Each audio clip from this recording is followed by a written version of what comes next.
Praise the Lord. இயேசு கிறிஸ்துவின் இனிதான நாமத்தினாலே இந்த மறைவான மன்னா என்கிற நிகழ்ச்சிக்கு நேராக உங்கள் யாவரையும் அன்போடு வாழ்த்தி வரவேற்கிறேன். இன்றைய தியானத்துக்காக நம்ம எடுத்துக்கொள்கிற வேத பகுதி 1 கொரிந்தியருக்கு எழுதின நிருபம் 1வது அதிகாரம் 27வது வசனம். ஞானிகளை வெட்கப்படுத்தும்படி தேவன் உலகத்தில் பைத்தியமானவர்களை தெரிந்து கொண்டார். பலம் உள்ளவர்களை வெட்கப்படுத்தும்படி தேவன் உலகத்தில் பலவீனமானவர்களை தெரிந்து கொண்டார். கடந்த நாட்கள்ல நான் சிலரோடு பேசி கொண்டிருந்த போது அதில் ஒரு சகோதரர் வேதாகம வசனத்தை எடுத்து பேசிக் கொண்டிருந்தார். அதில் சில காரியங்களை தவறாக புரிந்து கொண்டு பேசினார். இதை கேட்ட மற்றொருவர், பைத்தியக்காரன் பேசுகிறது போல பேசுகிறாயாய் என்று அந்த மனுஷனோடு பேசினார். உடனே அந்த மனுஷன் இந்த வார்த்தையை எடுத்துக்கொண்டார். ஆம், நான் பைத்தியக்காரன் தான், ஆனா ஞானியான உங்களை வெட்கப்படுத்தும்படியாக தேவன் என்னை தெரிந்து கொண்டார் என்று சொன்னார். எனக்கு பிரியமானவர்களே, நாம் பேசுகிறது சரியாத்தான் இருக்கும் என்று நாம் நினைத்து நம்ம ஏதோ பேசுகிறோம்.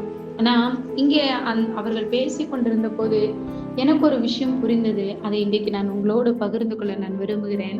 இந்த வேத வசனங்களை அநேகர் தவறாக புரிந்து கொண்டு அதை தவறாக வெளிப்படுத்துகிறார்கள். எனக்கு பிரியமானவர்களே, தேவன் இங்கே சொல்லப்படுகிறது போல ஞானிகளை வெட்கப்படுத்தும்படியாய் உலகத்திலே பைத்தியமானவர்களை தெரிந்து கொண்டார். அதாவது ஞானம் உள்ளவர்களுக்கு மத்தியிலே ஞானம் இல்லாதவர்களை தெரிந்து கொண்டு அந்த ஞானவான்கள் மத்தியிலே அவர்களை கொண்டு நிறுத்துகிறார். பிரியமானவர்களே, நாம் வேதாகமத்துல பேதுருவை குறித்து நாம் பார்க்கிறோம். நம்மள பேதுருவை பத்தி தெரியாதவங்க யாருமே இருக்க முடியாது. இந்த பேதுரு சாதாரண ஒரு மீன் பிடிக்கிற தொழிலை செய்து வந்த மனுஷன். அவருக்கு அதிக படிப்பறிவு கிடையாது. அந்த மீன் பிடிக்கிற வேலை அப்படிங்கும்போது அவருக்கு சரியான பேச்சு வழக்கு கூட இருக்காது. ஒரு மெச்சூரா ஒரு பப்ளிக் பிளேஸ்ல எப்படி பேசணும் என்று கூட தெரியாது. ஏன்னா அப்படிப்பட்ட தொழிலை செய்கிறவர்களுக்கு அவர்களுடைய ஸ்லாங்கே வித்தியாசமா இருக்கும். அப்படிப்பட்ட ஒரு மனுஷனை தான் கர்த்தர் அந்த வழியா இயேசு கிறிஸ்து போய்கொண்டிருக்கும் போது பேதுருவை பார்த்து அழைக்கிறார். என்னை பின்பற்றி வா அப்படின்னு சொன்னார். சொன்ன உடனே இந்த பேதுரு என்ன பண்ணாரு? எதை பத்தியுமே யோசிக்கல, இயேசு கிறிஸ்துவை பின்பற்றி வந்தார். அப்படி வந்த பொழுது பேதுரு ஞானம் இல்லாதவனாகத்தான் இருந்தார். இயேசு பேதுருவை அழைப்பதற்கு முன்பதாக எப்பொழுது பேதுரு இயேசுவை பின்தொடர்ந்து வர ஆரம்பித்தாரோ அவரை போல ஞானவான நம்ம பார்க்கவே முடியாது. அந்த அளவுக்கு அவர் ஞானம் உள்ளவராய் இருந்தார். கர்த்தரோடு அதிக உறவுள்ள மனுஷனா இருந்தார். படிப்பறிவு இல்லாத மனுஷன். வேதாகமத்திலேயே பேதுரு நிருபங்களை எழுதியிருக்கிறார். அநேக சபைகளுக்கு தலைமையாக இருந்திருக்கிறார். அநேக சபைகளையும் உருவாக்கி இருக்கிறார். அதே போல அநேக சுவிசேஷங்களை அறிவித்து அநேக ஜனங்களுக்கு அற்புதங்களை அதிசயங்களையும் இயேசு கிறிஸ்துவின் நாமத்தை அநேக இடங்களிலே பறைச்சாற்றுகிறவராக இருந்தார். படிப்பறிவு இல்லாதவர்தான். ஆனா இன்றைக்கு நாம் என்ன பேசிக்கொண்டு இருக்கிறோம்? நான் கிறிஸ்துவை அறிந்து கொண்டு சபைக்கு போகிறேன், நான் எல்லாமே பண்ணுகிறேன். ஆனாலும் நம்ம என்ன பண்ணுகிறோம்? வசனங்களை தவறாக பிடித்து கொண்டு, கடந்த நாட்களை நான் சொன்ன மாதிரி அந்த சகோதரர் பேசும்போது இப்படி சொன்னார், ஆம், நான் பைத்தியக்காரன் தான், என்னை தான் கர்த்தர் தெரிந்து கொண்டார். பிரியமானவர்களே, என்ன புரிந்து கொள்ள வேண்டிய ஒரு முக்கியமான காரியம், நாம் பைத்தியமாக ஒருவேளை இருந்திருக்கலாம். எப்போதென்றால் இயேசு கிறிஸ்துவை அறிவதற்கு முன்னதாக. ஆனா இப்பொழுது நாம் இயேசு கிறிஸ்துவை அறிந்திருக்கிறோம். அவர் நம்மை தெரிந்து கொண்டிருக்கிறார். அவர் தெரிந்து கொண்ட எந்த மனுஷனையுமே அவர் மறுபடியும் மூடனாகவோ அறிவு குறைவுள்ளவனாகவோ அவர் வைக்கவே இல்லை.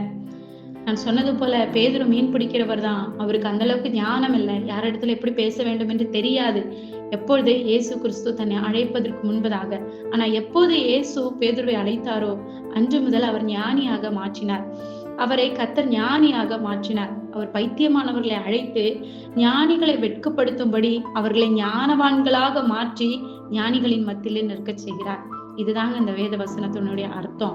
அநேகர் இதை புரிந்து கொள்ளாமல் இப்பொழுதும் நாம் பைத்தியக்காரங்கள் போல நாம் நடந்து கொள்கிறோம். அறிவில்லாதவர்கள், ஞானம் இல்லாதவர்கள் போல நம்முடைய ஜெபங்கள் கூட ஞானம் இல்லாமல் ஜெபித்துக் கொண்டிருக்கிறோம். ஏதோ ஏனோ தானோ என்று பேசி கொண்டிருக்கிறோம். அந்த ஜெபம் என்று சொல்லும் போது ஒரு காரியம் ஞாபகம் வருது. எலியாவை குறித்து கர்த்தர் சொல்லுவார், எலியா நம்மை போல பாடுள்ள மனுஷனா இருந்தாலும் கருத்தாக வேண்டிக் கொண்டானா. எனக்கு பிரியமானவர்களே, அந்த கருத்து என்பது இந்த ஞானம் தான். நம்ம ஞானம் உள்ளவர்களா இருக்க வேண்டும்.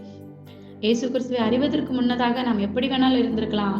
ஆனா இப்பொழுது நாம் அவரை அறிந்திருக்கிறோம். அப்ப இப்ப நம்ம எப்படி இருக்க வேண்டும் என்றால் ஞானம் உள்ளவர்களாகத்தான் இருக்க வேண்டும். கர்த்தர் நம்மை ஞானிகளாகத்தான் அவர் மாற்றுகிறார். எந்த ஒரு மூடனையோ எந்த ஒரு பைத்தியக்காரனையோ அவர் தெரிந்து கொண்டு அப்படியே அவர் வைக்கிற தேவன் அல்ல.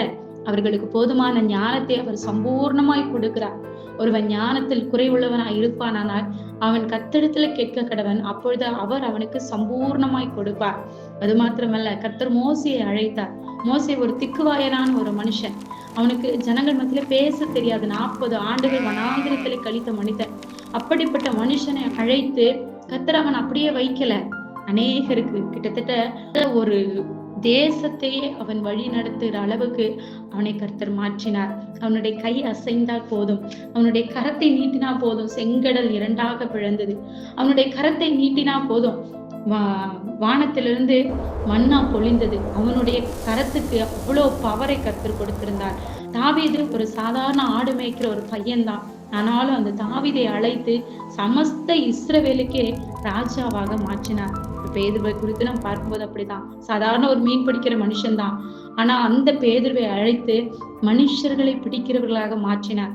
அப்போ கர்த்தர் இன்றைக்கு நம்மை அழைக்கிறார் என்றால் நம்மை சும்மா விடுவதற்காக அல்ல. ஒருவேளை நாம் அந்த அளவுக்கு படிப்பறிவு இல்லாதவர்களா இருக்கலாம். 4 பேர் முன்னாடி நமக்கு சரியா பேச தெரியாம இருக்கலாம். ஒருவேளை நாம் படித்திருந்தாலும் நமக்கு சில திறமைகள் இல்லாம இருக்கலாம். பிரியமானவர்களே, ஞானம் உள்ளவர்களையோ, திறமை உள்ளவர்களையோ, அழகானவர்களையோ, வசதி வாய்ப்புகள் உள்ளவர்களையோ கர்த்தர் தேடி வரவில்லை. அவர்களை பயன்படுத்தி கர்த்தர் பெரிய காரியத்தை செய்ய போகிறதில்ல. ஒன்றுக்கும் உதவாத மனுஷரால குப்பையும் தூசியுமா எண்ணப்படுகிற, ஒன்றுக்குமே இவங்க லாக்கி இல்லை, இவங்களால ஒண்ணுமே முடியாதன்று மனுஷரால் புறக்கணிக்கப்படுகிற நம்மை தான் கர்த்தர் அழைக்கிறார். புறக்கணிக்கப்பட்ட நம்மை, ஒன்றுக்கும் உதவாத நம்மை, தூசியும் குப்பையுமான நம்மை அழைத்து அவர் அதே இடத்துல நிறுத்துகிற தேவன் அல்ல. நம்மை அழைத்து ஒரு உன்னதமான இடத்துல நம்மை உட்கார செய்கிற கர்த்தர். அதனால அவர் அழைக்கிறாரு. அவர் நம்மை தெரிந்து கொண்டார். அவர் நம்ம பேர் சொல்லி அழைத்திருக்காருன்னா நம்ம இருக்கிற இடத்துல இருப்பதற்காக அல்ல. நம்மை கொண்டு கர்த்தர் ஏதோ ஒரு பெரிய காரியத்தை செய்ய போகிறார். அதை மாத்திரம் புரிந்து கொண்டு இன்றைக்கும் இல்ல, கர்த்தர் என்னை, நான் பேதியான மனுஷன் என்ன என்று சொல்லிக்கொண்டே இருக்காதீங்க. நான் பேதியா இருந்த காலம் முடிந்து போனது.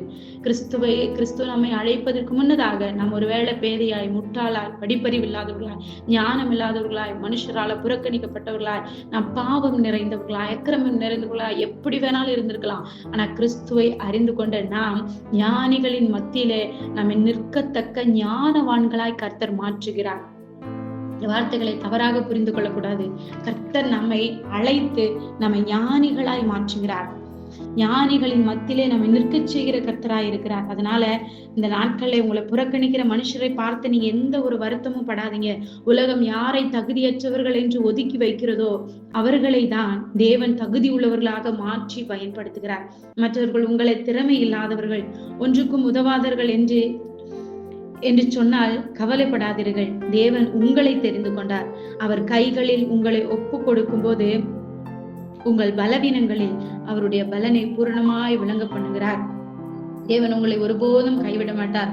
ரோமர் 8:31 நாம் வாசிக்கிறோம், தேவன் நம்முடைய பட்சத்தில் இருந்தால் நமக்கு விரோதமாய் நிற்பவன் யார்? எனக்கு பிரியமானவர்களே, தேவன் மாத்திரம் நம் பட்சத்துல இருந்தா போதும். நம்ம யாரு என்ன சொன்னாலும் பரவாயில்ல, கர்த்தர் நம் பட்சத்துல இருக்கும்போது நமக்கு விரோதமாய் ஒரு மனுஷன் கூட நிற்க முடியாது. அதனால இந்த நாட்கள்ல அவரை விசுவாசிங்க. பேதுருவை அழைத்த எல்லாராலும் ஒதுக்கப்பட்டு, ஞானம் இல்லை, அவனுக்கு படிப்பறிவு இல்லை, அவனுக்கு திறமைகள் இல்லை என்று ஒதுக்கப்பட்டு மீன் பிடிக்கிற தொழிலை செய்து கொண்டிருந்த பேதுருவை பிடிக்கிறவனாக கர்த்தர் மாற்றினார். இன்றைக்கு வரைக்கும் அந்த பேதுருவை குறித்து நாம் பேசிக் கொண்டிருக்கிறோம். நாமும் வருகிற காலங்களிலே சரித்திரத்துல இடம் பிடிக்க வேண்டும். நம்முடைய தலைமுறைகள் நம்மளை பற்றி பேச வேண்டுமானால் நாம் செய்ய வேண்டிய காரியம், கர்த்தர் என்னை அழைத்திருக்கிறார், என்னை அவர் ஞானவானாய் மாற்றுவார், மாற்றி வைத்திருக்கிறார் என்று நம்பினால் மாத்திரம் போதும். கர்த்தர் இந்த வார்த்தைகளினாலே நம்மை ஆசீர்வதிப்பார். கண்களை மூடி ஜெபிக்கலாம். எங்களை அளவுக்கு அதிகமாக நேசிக்கிற அன்பின் பரிசுத்த பரலோக பிதாவே, ஆண்டவரே, இந்த வார்த்தைகளை கேட்டுக்கொண்டிருக்கிற ஒவ்வொரு பிள்ளைகளுக்காக ஜெபிக்கிறேன். ஆண்டவரே, இதுவரைக்கும் ஆண்டவரே தன்னைக்கத்தான் ஞானம் இல்லாதவர்கள் என்று நினைத்திருக்கலாம். ஆண்டவரே, மனுஷர்களால் ஒதுக்கப்பட்டு இருக்கலாம். ஆண்டவரே, எல்லா இடத்திலையும் அவமானங்களையும் தோல்விகளையும் ஏமாற்றங்களையும் மாத்திரம் சந்தித்திருக்கலாம். ஆனா இனி அப்படி அல்லப்பா, உண்மை அறிந்த பிள்ளைகள் ஆண்டவரே அப்பா கத்தா பேதைகளை அழைத்து, ஆண்டவரே பைத்தியமானவர்களை அழைத்து ஞானிகளின் மத்தியிலே அப்பா அவர்களை நிமிர பண்ணுகிற கர்த்தர், இந்த பிள்ளைகளை கர்த்தர் அப்படியாய் கர்த்தர் உயர்த்தும்படியாய் ஜெபிக்கிற ஆயிருக்கிற ஸ்தானங்கள்ல கர்த்தர் இவர்களை உயர்த்தி கிருபையாய் நடத்தின ஆசீர்வதிங்க. இயேசு கிறிஸ்து நாமத்திலே ஒப்பு கொடுத்து ஜெபிக்கிறேன். ஜெபங்களை ஜீவனுள்ள நல்ல பிதாவே, ஆமென். May God bless you. For prayer support, please contact these numbers.